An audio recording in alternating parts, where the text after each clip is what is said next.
best budget phone out this year. CMF Phone 2 Pro. Search now on Flipkart. Rahul तेरी वजह से पूरा plan cancel हो गया। रहने दे। सुन, बडीज के साथ क्रिकेट स्क्रीनिंग का प्लान बनना फास्ट, सेम प्लान कैंसिल होना उससे भी फास्ट। उसी क्रिकेट मैच के स्कोर अपडेट्स ESPN क्रिक इन्फो पे मिलना सुपर फास्ट स्कोर अपडेट्स के साथ और भी बहुत कुछ मिलेगा। For fast scores and a lot more, download the ESPN Crick Info app now. The difference a week makes, but here we are again. The reason the Asia Cup chooses this incredible format of a Super 4 is India and Pakistan meet one more time with the stakes raised significantly in a week where Pakistan nearly threatened to not play the tournament and India had plenty to say after choosing to not shake hands. The more things change, the more they remain the same. India won the toss in a bowling. Andy Pycroft has just overseen another India-Pakistan toss, and we build up to the Super 4 encounter between the two arch rivals on CMF by Nothing presents ESPN Cricket for Timeout.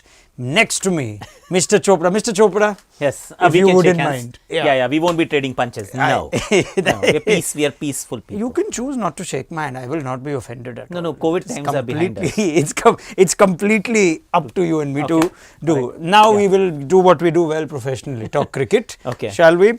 But before I get into the toss result, I think it's fair to at least try and speculate what the players from both camps might be feeling in a week where so much has been said by administrators, by people outside and off the field, and we keep saying, oh, they have to focus on the game. Do you sense it's easy for players from both sides to actually focus on the game here? Not really, actually. You can't completely insulate and isolate yourself from whatever is happening around you. And this tournament has been in the news for all the wrong reasons. Seldom we have seen a game which has gone really down to the wire, as Mr. Ravi Shastri would say. Yesterday was an exception. It was actually a good game of cricket where Bangladesh won. Other than that, we have been talking about other things than focusing on the game itself, and players, yes, they have the responsibility, and we are supposed to be these superhuman in that superhuman category where nothing should perturb us, nothing should bother us, and we should go about our business because it's the game after all. But we're all humans, more so in this generation. We're also on social, and you can't completely stay away from the chatter, and there has been a lot of chatter. And one thing actually I'd like to say here is that there's the sanctity of the tournament. I think that's at stake, because what we have seen so far, there's just too much of drama that has unfolded on a daily basis, from missing press conferences to delayed matches. I mean, what are you doing? It's like, will that be allowed in an ICC event ever? No chance. But it's happening on a daily basis now. It's interesting, and it's a bit unfortunate. It is very unfortunate. I would love nothing more than to just talk about the skills of the players, and here we are now also ahead of a big game having to just discuss this. But before we get to the multiple talking points, do you sense all these things might actually have an effect on what we see today? Will we perhaps see more chat, more perhaps something, could a line potentially be crossed? Because the players from both camps have, through the nature of choices they've made, been active participants also in how this has gone down. So do you sense that will perhaps manifest in on-field incidents today, or do you think no, we might get away without any of that? There is a possibility. There is a possibility for tempers to flare a little bit. There is a possibility of being a little more animated than usual, and there is a possibility that if you start something, there will be a response. And that response which you're trying to perhaps for the lack of a better word, just playing to the gallery, because you're supposed to do something, not necessarily what you should be doing as a cricketer, but supposedly this is your duty now to actually respond. If somebody shows a finger at you, you need to really punch them in the face, something like that. Not exactly that way, but trade punches figuratively, like Ravi said. But see, we won't reach there hopefully, but there is a possibility that tempers are a little bit on the higher side, and yes, there could be an incident, but fingers crossed there is not. Let's have some good cricketers, what I'm waiting for. Yeah, when you said, who started it and how they responded, that is pretty much the story of every conflict since the beginning of time. I know. I didn't start it, you did, you Correct. didn't start it, I did, and that's why I responded. Anyway, let's hope that we see a response which is more in cricketing merit when it comes to the fine cricketers that we have on display from both camps. As of now, Surya Kumar Yadav already picked up a significant advantage by winning the toss and bowling first. This rivalry continues to grow firmly in favour of India. That's something we saw in the first game these two teams played last week. It's 11-3 right now to India, 4-1 since 2022, 9-2 in ICC or Asia Cup events. And here we are now, India winning a toss and bowling first on a ground where again chasing has had quite a lopsided advantage. There has been, but I think most of the chases are also helped by the fact that first inning totals have been rather low. If you're chasing 55 or 125 or at best 149, you don't really anticipate a contest in the second half. It was only yesterday where Bangladesh chose to, rather they were asked to bat first. Actually Sri Lanka batted first. Bangladesh chose to field first. Sri Lanka managed 168 and then they played out of their skins to win that game. Yes. That was Bangladesh. But if it is a 170 kind of game, I don't think it will be a straightforward chase. So the onus is now on Pakistan, because from Pakistan's point of view, there's only one way you can make a match of it. That is by your batters actually batting properly, standing up and really dealing with the threat, the quality of spin and the quality of bowling that India has to offer. But if the batting capitulates the way they have been throughout, then again it could be a walk in the park. Surya even mentioned at the toss that there might be some dew, because there was dew yesterday. So if that's the case, it will get easier. But 170, you reach there somehow, I think it's game on. All right, now let's see what kind of bowling Pakistan have to contend with. India made multiple changes in their last game against Oman at Abu Dhabi. You could understand, with the stakes not as high. Bumrah got a rest, Arshdeep and Harshit came in, and Varun also got a rest, but both of India's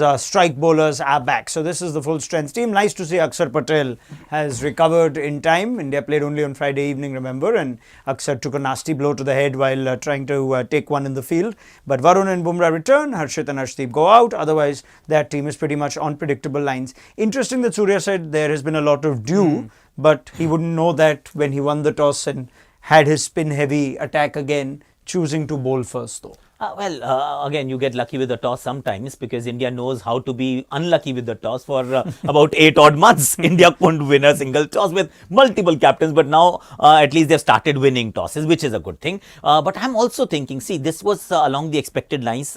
If Akshar is fit and available, he walks into the side. Bumrah will actually come in, and you will play the same side that you played in the first couple of games versus Pakistan and also against the UAE. But I'm also thinking, just this injury scare that must have made the selectors think that now we always talk about Hardik Pandya being that indispensable figure in this team, because if he goes out, your all planning is getting derailed. But Akshar Patel is actually falling in the same bracket as well, because the need for a batter to actually be there at number 8 cannot be fulfilled by anybody else. So the next time the Indian team picks a team for a T20 tournament, if they stick to the 15, and that is a very they've done it themselves. It was not mandatory. They wanted to do it this way.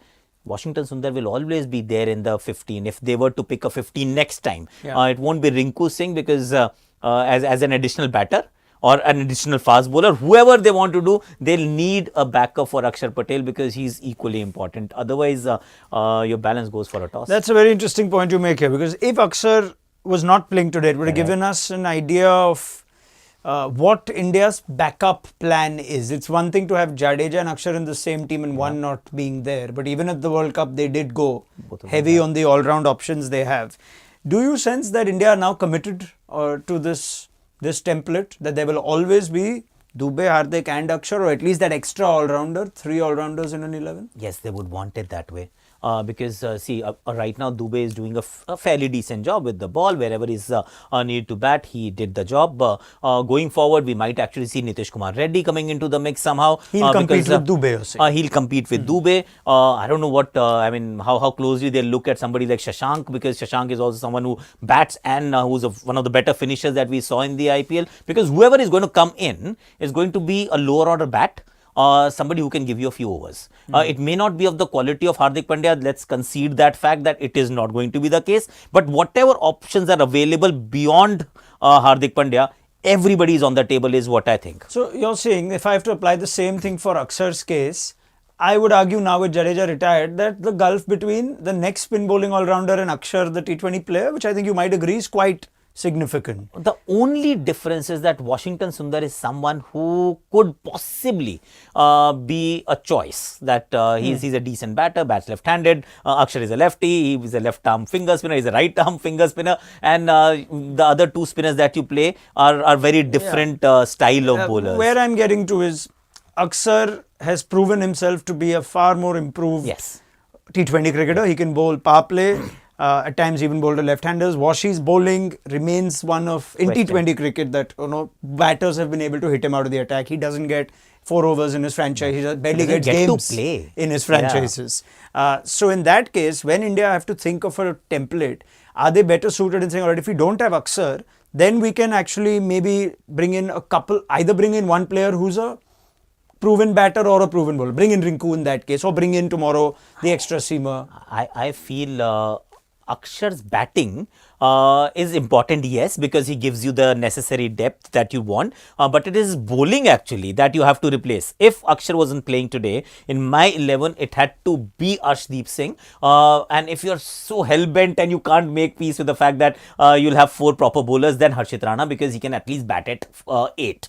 He possibly can give you some batting. Or Deepak Chahar one day. I don't know, because I'm just thinking of bowlers who can bat. Shardul Thakur, if he gets his T20 bearings right. Because Krunal Pandya? That was the other name I was thinking. So Krunal Pandya, unfortunately, is not a part of the 20 also. Washi is still in the standbys. He's not. They have Riyan Parag as the other multi-skilled player. But again, I need 4 bowlers. I need a player who can give me 4 overs. Because already you are searching for 4 overs between Hardik Pandya, Shivam Dube, Abhishek Sharma and Tilak Verma. So this is a slippery slope in my opinion. Whenever Akshar goes out, you need a player who actually gives you 4 overs, even if it comes at the cost of compromising a batter at 8. Fascinating conversation. I was actually hoping we get to discuss it if Akshar was not playing. I know, but it's still a very good conversation on how the team is thinking. Remember, India have more than just the Asia Cup in their sight. Correct. This is all preparation with the World Cup getting closer and closer. And you don't get too much high stakes bilateral cricket to test your strength in. And this is one such occasion. Right. As of now, at least Surya has all his options with the ball starting off. What about Pakistan? How do they respond to what was a poor effort against India? They picked themselves up,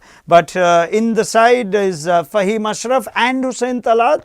Both seam bowling all-rounders come in. Kushdil Shah is out, and also Hassan Nawaz has been dropped. So 2 seam bowling all-rounders come in over here, and I wonder if they considered the same point, that there could be some dew and we might be bowling second. But thoughts on Pakistan's team? See, also the fact that the quality of bowling that was there. So see, I think between Sufyan, Mukim or Haris Rauf, and I'm going back to the India-Pakistan opening game. Yes. So Haris Rauf, even if there is no dew or there is dew, whichever way, Haris Rauf is a better option. Yeah. I mean, you're picking a 4-over bowler. Don't pick somebody just because conditions are likely to be favoring spin a little more than the pacers. You still have space for faster bowlers in this game.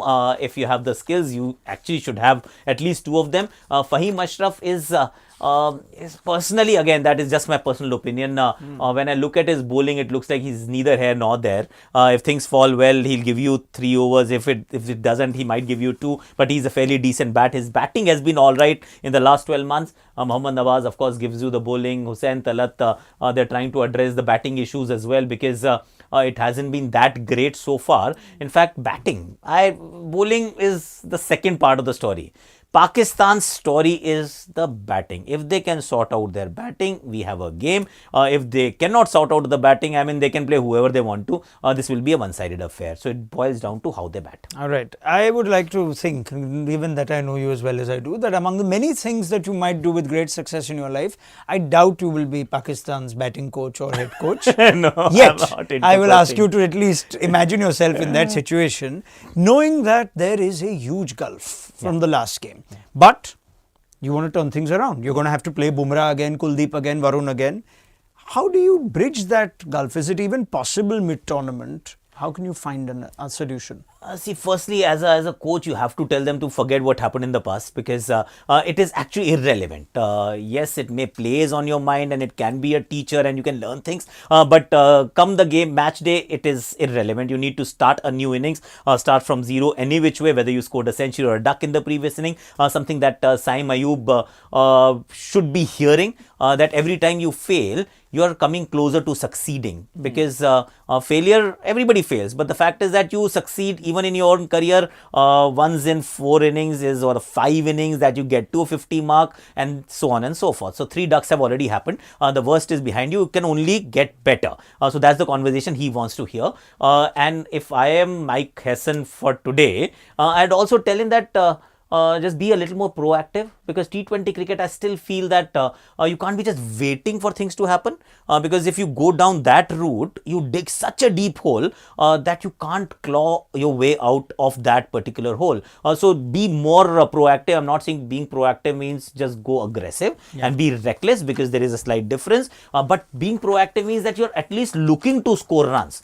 So at least body gets into the right positions, and just don't dot are going to be your bane. Avoid as many as possible. Just be on a lookout for runs, and don't worry about the eventual total. Wherever you reach, at least have some wickets in hand, and whoever goes in, build a partnership. Try and stitch a partnership together, so that you can take down maybe somebody in the last 4 overs. Shaheen has done that twice now in this tournament. Did you sense in the last game, and we brought this point up, didn't we, about the lack of India-Pakistan match time for a lot of these players, especially from Pakistan's team, which is a young team in transition and all that, that there was almost a bit of, I want to make a statement here and try and hit Bumrah, which Sahibzada Farhan did. Yeah, and actually, when he did do it, it looked spectacular. But in between those sixes, Bumrah was still going at 5 and over or 6 and over. Correct. Do you sense that they might be better off after that game? We might see more cricket smarts today, and that was what was missing in the last game? I would like to think so, and sometimes it shows immaturity, and I won't really blame them for it either, because this is what inexperience looks like. When you think that there is one thing that you would want to do, but there is only so much you can do. There is a huge difference, and the cricketing smarts will tell you, okay, I may want to take down Bumrah one day, but I can't take him down every single ball that I face. I want to really score faster against Kuldeep and Varun, but the smartness would be that, okay, perhaps not against these guys. Let me take Akshar Patel for the cleaners, because I can actually target him better. He's more conventional. So those are the things that are likely to be on display today, because first game is now out of the way, all the nerves and the jitters that you generally have. So those should be addressed by now, and maybe a bit more relaxed outing for the Pakistan batters. I mean, to be fair, now actually the easiest thing to tell this team is that the first game actually doesn't matter now. It actually Once you're does at the not. Super Yeah, Fours. true. Remember, India in their last T20 format of the World Cup also won the first game and lost this significant one. Correct. In the Super Fours, right? Bumrah up against this batting lineup again, and what we've seen from Surya is he's keen to give Bumrah 3 at the top. Now, I don't know if this is an Asia Cup plan, whether this is the plan when Varun and Kuldeep are available through the middle. Even if you have 1 over of Bumrah at the end, it doesn't really matter. We also keep in mind yesterday that Sri Lanka and Bangladesh showed us that you have to get some runs on the power play. And that was quite something quite evident in the Dubai game yesterday. What do you firstly make of the plan? See, I feel it is a very Asia Cup specific plan, Okay. Which might get replicated come the World Cup given the conditions. That, okay, things are very different, where you can possibly trust your spinners to at least Varun Chakravarti to bowl the 17th or the 18th over. We go to Australia and this plan will be completely thrown out the window, because you will need 2 fast bowlers. The moment Arshdeep and Bumrah are playing, if Bumrah is playing that game or that series, even if he's not playing, There'll be somebody else. You need 2 fast bowlers. You are playing in Australia. So the plan will change. And come South Africa, because South Africa have to come to India and play 5 T20Is. But in the winter, could be dew. If there is dew, then again you need 2 fast bowlers, proper fast bowlers to actually take field. So I think it's just a Asia Cup specific kind of plan for these surfaces that they are trying. Personally, I am not on board with that. I like 2 overs at the top, 2 overs at the bottom, because in any case you don't have anybody else to support Bumrah towards the death overs. Do you sense somewhere also that India have perhaps analysed their oppositions in this tournament?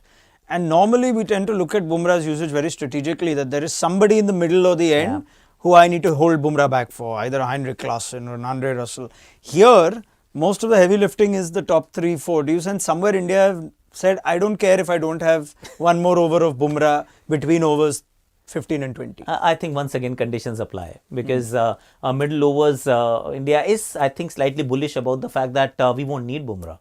That is one, of course, what you said, possibly. And the second is that the conditions are such that I throw Kuldeep Yadav or Varun Chakravarti, who's going to actually take them down. If you try taking them down, you will actually get dismissed, so I don't really care. But as the tournament progresses, and if there is the presence of dew, if India were to bowl second, then you won't actually see the same kind of tactics. What is the, if you had to give a single point advice to Pakistan's batters on neutralizing Bumrah's threat, what would it be? I mean, I'd say just see him off. You tried taking him down, he went for 6 and over. And then you lose a wicket and you just choke everything anyway. He's going to bowl a couple of overs. I mean, just it's okay. Well, what I'm trying to get to is, if you have to say see Bumrah off, is it actually reasonable to expect of batters that you can take Bumrah down for 5 singles in an over, and if you get a bad ball, it becomes 7 or 8. But 5 singles you can get. Sometimes it looks like you can't get Bumrah off the square also with the new ball. Yeah, you won't be able to. It's a fact. So you just play Bumrah on the merit of the ball. Don't manufacture anything, because you won't be able to. And he is also someone who's not predictable. With the new ball, he started bowling Yorkers. And that too against UAE, he bowled a Yorker, because initially a couple of shots, he said, okay, fine, let me just try this one also. He'll bowl a bouncer, he'll bowl a slow one, he'll bowl a Yorker. He's got a very good length delivery. So just respect the ball, man. Yes, he's a cut above the rest. Give respect, because there is no point. You can only win a battle if you're alive. If you're dead, I mean, dead people don't win battles. That slow ball Yorker to UAE, I just felt was Bumrah just not being kind. Yeah, he was not happy. He was not happy. He said, I'm done with it. He didn't need to pull out those weapons. All right. Anyway, as things go though, we still try and see how India might approach this. It almost feels like and I don't know where you stand on, we missed you on the Oman game. By the way, I must extend my belated wishes to thank Mr. you very much. Chopra. Thanks. It's for turning 48. 48. Nervous 40s. That's why he was not with us for the India-Oman game. I was absolutely gobsmacked by Surya not batting at all. There's been a lot said and done. I think Mr. Gavaskar's called it brainless. And Surya has said, Arshdeep asked me he wants to go and have a hit. So I said, okay, go have a hit. Surya. Yeah. But somewhere, I can sense that India have come to this game knowing full well how far and ahead they are of the other teams.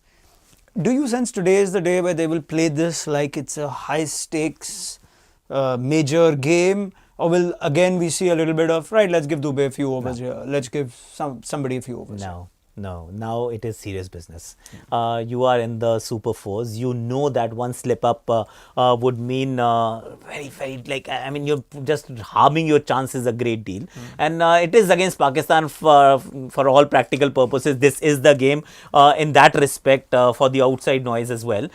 So I don't see Sanju batting at 3 anymore. I see Tilak Verma and Surya Kumar Yadav batting higher up the order. Bumrah and Varun Chakravarti are already back, so that's a good indication. Yeah. And the other day, actually, I was of the opinion that Jitesh should have played if Surya didn't have to bat. Then, because at some stage you could have had to Rinku give. play. Yeah. I thought Jitesh, because any of your batters who actually want to bat. And wicket-keeper, batter, middle order, you have picked someone, thinking, hoping. All of us thought he would be actually starting. Sanju hasn't batted, barring in that one game when he batted at 3. And 3 is not available. So Jitesh got a game. Let me flip that around though. If you do not get your Dube's and your Abhishek Sharma's, or whatever you're trying to do with this team to make it as resourceful come the World Cup. If you don't give them opportunities in a higher pressure game or a crunch game, will you actually learn as much about them? It's one thing to say Dubey's bowled well in the tournament, but he's got his career best against the UAE. He's at Oman. Pakistan barely gave them a fight. Would you think India would want to actually go out of their comfort zone in more high stakes games like this? See, once in a while you may want to try something. When you're pushed in a corner, then you say, okay, fine, my main bowlers, you obviously will go with your main bowlers, otherwise why play them? So you want them to do a job, and then there is an opening and you choose, okay, let me just give Dubey an over because it's not going to change the outcome of the game. There are 5 T20Is versus Australia. There are 5 versus South Africa. There are 5 versus New Zealand as well. So there are 15 T20Is before we walk into the World Cup. There will be enough bilateral games where the stakes in terms of the context of that series might not be as big. But in a particular game, you could put enough pressure. You can put people in pressure situations. This is not a game. Not in an Asia Cup Super 4 game versus Pakistan. Okay, just win this one and then we'll talk about it. All right. Well, as it turns out, I think we look at every game and think, let's think World Cup. We get 15 games still, in which there could be a lot of players that they might try also. When we were having that chat a little while back, I got a message from a fan of ours saying, bring Vipraj Nigam also into the conversation along he's with good actually. Krunal Pandya and He's a good kid actually. He's been elevated now. He's a part of the India A squad for the one-day games versus Australia A. So he has actually jumped the queue, and it actually makes sense. Somebody who can bowl leg spin and can bat well.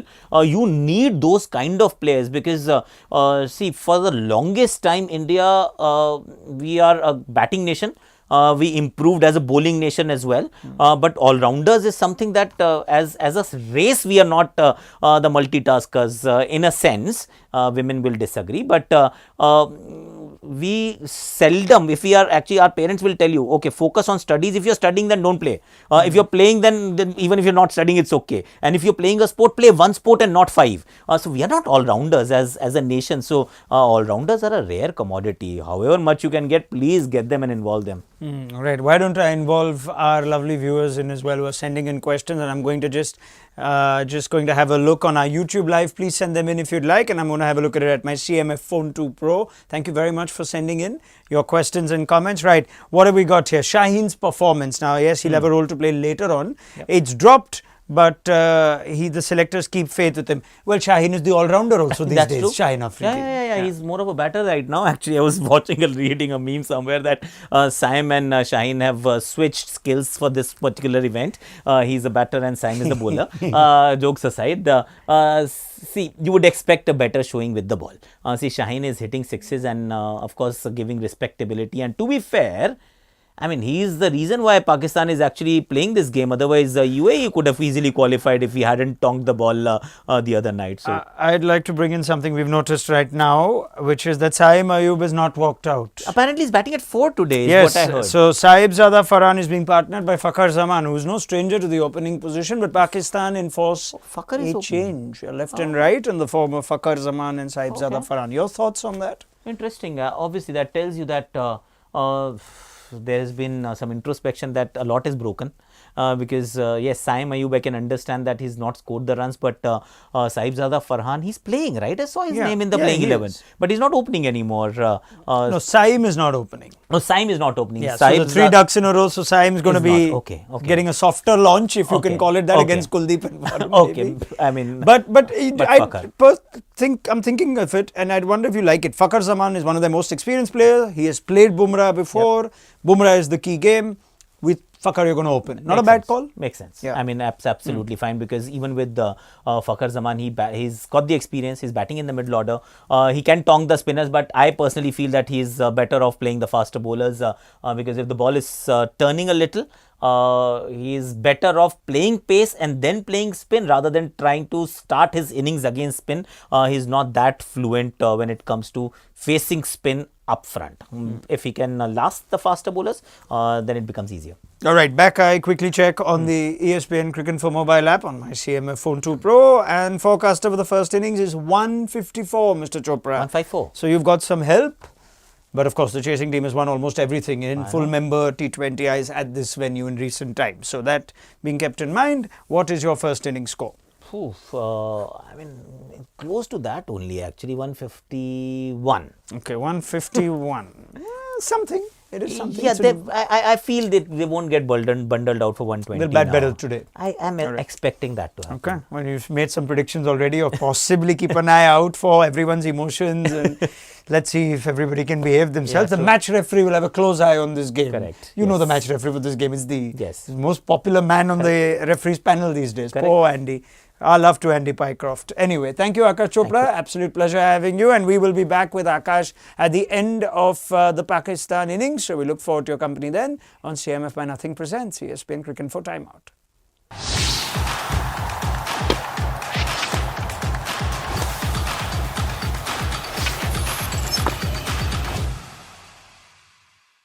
Best budget thrown out this year. CMF Phone 2 Pro. Search now on Flipkart.